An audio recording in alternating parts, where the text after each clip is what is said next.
আজ সকালের আকাশটা দেখে মনে হচ্ছিল দুর্গাপুজো খুব সামনেই। একদম রোদ ঝলমলে নীল আকাশ। বেশ কয়েকদিন ধরে উড়িষ্যাতে খুব বৃষ্টি হচ্ছিল, তবে বৃষ্টি এখনও হবে, ওয়েদার রিপোর্ট তাই বলছে। কিন্তু আজকে একদম রোদ ঝলমলে ওয়েদার। স্নান সেরে ব্যালকনিতে এসে দেখি একটা দারুণ জিনিস। সেটা হলো, এই 2-3 দিন আগে নিবেদিতা দি আমাকে যে পাতাবাহারি গাছটা দিয়েছিল, তো সেই রুটগুলো আমি মাটিতে পুঁতে দিয়েছিলাম। এত তাড়াতাড়ি যে তা থেকে পাতা বেরিয়ে যাবে, এটা আমার কল্পনারও বাইরে। আমি নিজেই অবাক হয়ে গেছি আজকে দেখে। যাই হোক, তারপরে চলে আসলাম পুজো করতে। আজকে যেহেতু একটু গরম গরম লাগছে সকাল থেকেই, তাই লাড্ডু গোপালকে একদম পাতলা একটা জামা পরিয়েছি। আর এই জামাটা আমার খুব পছন্দের। আর তার সাথে ম্যাচ করে একটা পিঙ্ক কালারের মালা। তারপর ওই আর কি, রোজকারের পুজো যেমনভাবে করি তেমনভাবেই করলাম। তবে আজকে ঘুম থেকে উঠে এত রোদ আর একটু দেরিও হয়ে গিয়েছিল, তো আমি আর নিচে ফুল তুলতে যাইনি। দেখলাম গাছে আর সেরকম ফুল নেই, সবাই নিয়ে চলে গেছে। তো ওই আমার ব্যালকনিতে কয়েকটা ফুল ফুটেছিল, সেগুলো দিয়ে আজকে পুজোটা সারলাম।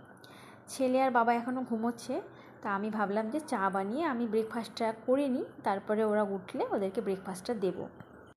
এই শ্রাবণ মাসটাতে উড়িষ্যাতে মাছ মাংস কিনতে গেলে একটু ভেবেচিন্তে যেতে হয়। সব বারে একদমই পাওয়া যায় না, সোমবারে তো পাবোই না কোথাও, শনিবারটাতেও পাওয়া যায় না।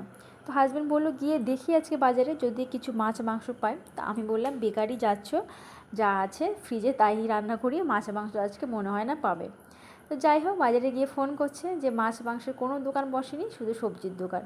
তো আজকে রান্না করেছিলাম একটু দই বেগুন, মসুর ডাল, আর একটু রান্না করেছিলাম ওই করলা আলু টমেটো দিয়ে একটা সবজি, কলা ভাজা, এইসব রান্না কমপ্লিট করে আরেকবার একটু স্নান করে লাড্ডু গোপালকে দুপুরের ভোগটা দিয়ে দিলাম। প্রথমে ছেলেকে খাইয়ে দিলাম, তারপরে আমি খেলাম, তারপরে হাজব্যান্ড খেয়ে অফিসে গেল।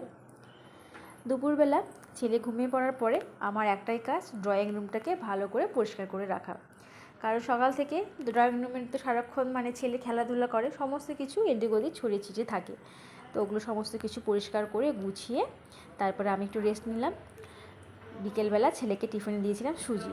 তো সুজিটাও বেশ পছন্দ করছে, আর আমি সামান্য এখন একটু গুড় দিই, তো একটু মিষ্টি মিষ্টি লাগে, ওই একা একাই খেয়ে নেয়।